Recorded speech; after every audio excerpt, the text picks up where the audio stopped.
Book 2, Lesson 4. Sasso says hello. What do you think life was like long, long ago? What if you could travel back in time thousands of years? What if you could meet someone your own age from back then? Imagine what that person might say to you. Hello. My name is Sasso. I live in a time that you call the Ice Age. That is because ice covers much of the land. But not the part where El live. My family and I and some other families live in a cavern. We enter through a small opening. Inside there is a lot of room. We always have a fire burning. This keeps us warm and dry. At night, the flames give us light to see by. Our large cave has a hole in the ceiling. It acts as a chimney. This keeps our shelter cozy. You might think that because we live in a cave we're not much different from apes. But that's not true.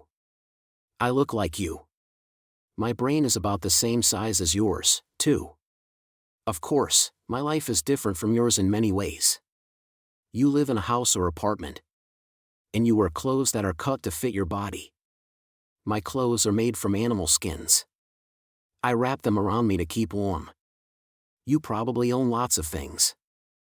I have very few. First, I have my furs.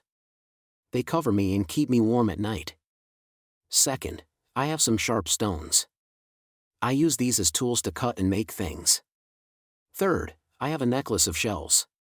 My mother made it for me. Last, I have my spear. I practice throwing it every day. My arm is becoming stronger.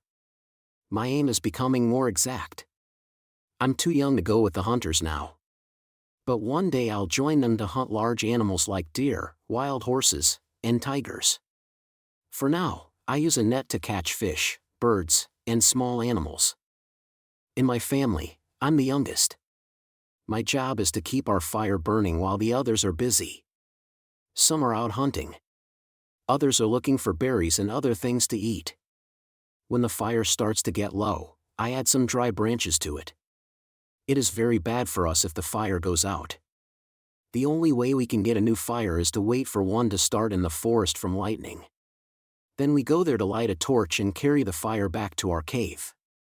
But until then, we have to live in the cold and the dark. Even our food is cold. I don't want this to happen. So I'm always careful to keep the fire burning. We live near the front of our cave. But deep inside there are many large spaces. The walls are covered with dozens of pictures of animals that we hunt. We draw these pictures to bring the hunters good luck. Perhaps these paintings will still be there thousands of years from now. Then you and other people can visit our cave and see them for yourself.